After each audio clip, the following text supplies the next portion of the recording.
Now, a common failure is to plan. A website has to work hard for a business, and its main purpose is to either increase revenue or reduce cost.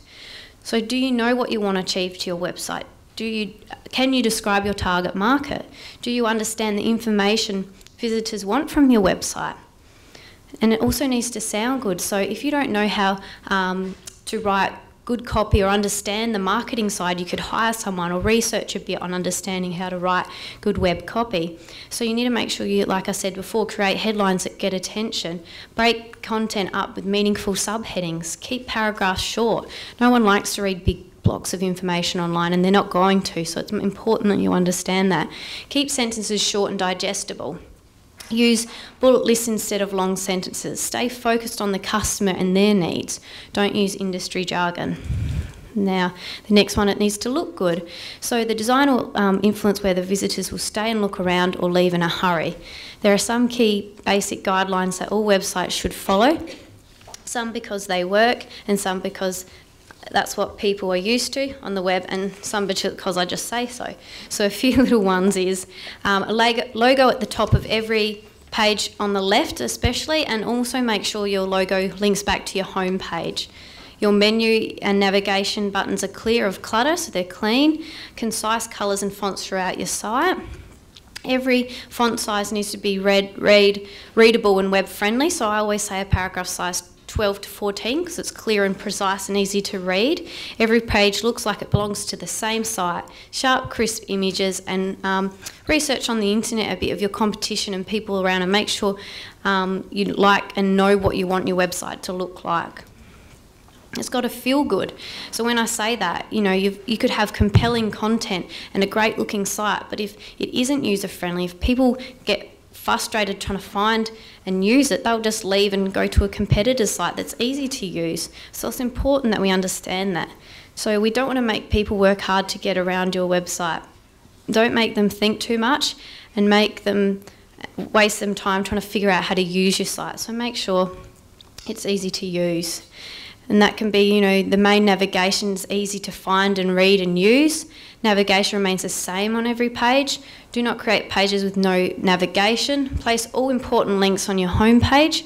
Identify current page location for visitors. So if your site's only small, you may not need to do that. But if you have got quite a large site, it's very important that you make sure your visitors know where they're located through on your site.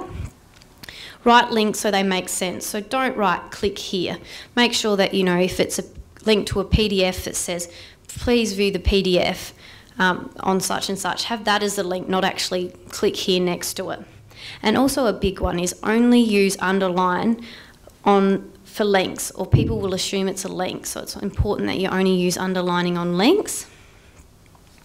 And it's also got to act good. And when I say that, you've got to make sure you have a purpose that, you know, when you have the website, to take action. So make sure you offer a free quote or a sign up for a newsletter or fill out a request form.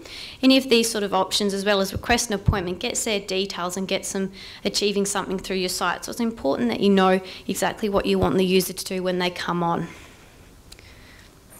And like I said before, make sure you always keep content relevant and up to date. Make sure you don't have any old articles that make it look like you don't care about your website, or keep it up to date. Now, I'm going to quickly go through 10 quick tips and tricks on how to start a profitable website. So I'm not sure if anyone here, who hasn't got a website here today? So pretty much everyone does.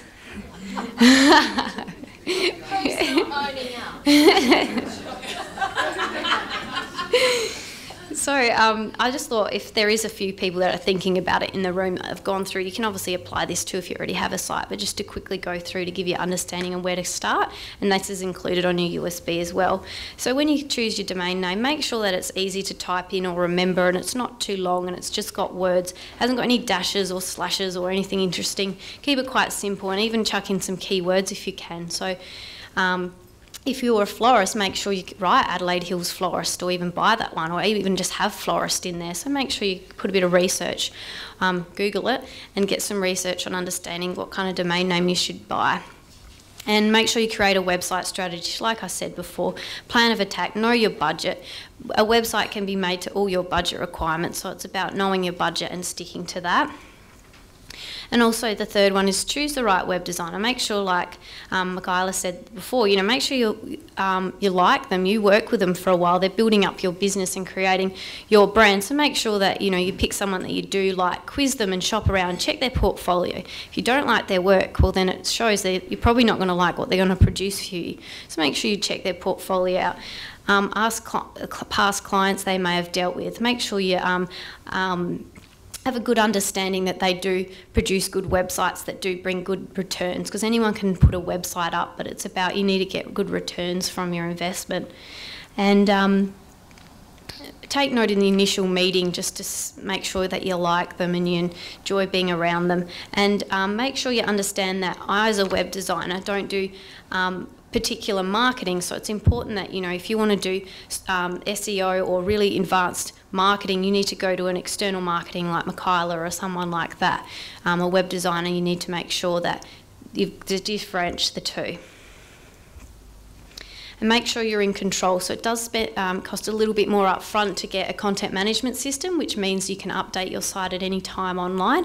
It does cost a bit more at the start, but it's well worth it because you'll keep your website up to date and you can maintain it easily yourself. And before you start writing your content, make sure you research a few of your keywords first.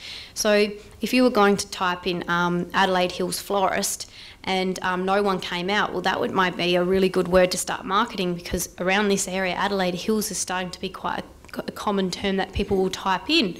So it's important that you understand this or employ someone that can help you understand that as well, so you can be found online. And number 6 needs to make sure you decide on a call to action of any kind. That could be as simple as call us today to have a chat to us about our such and such. It could be as simple as that, but it just needs to make sure that every page has a call to action for each user once they've read it or looked at it. And like I said before, write compelling copy.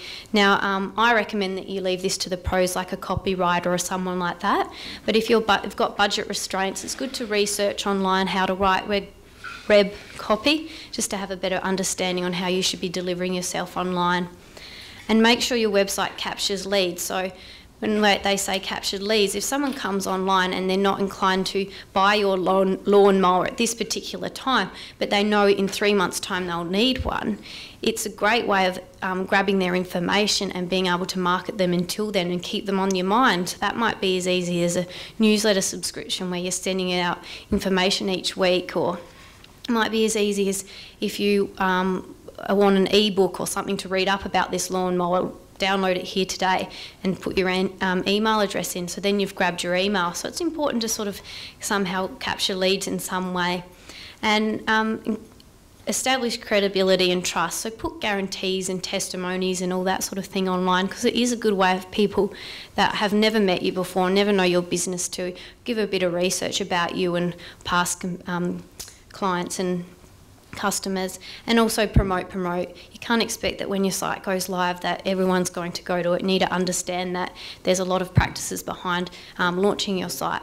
So and also this is just a bit of information on the materials that I've included on your USB.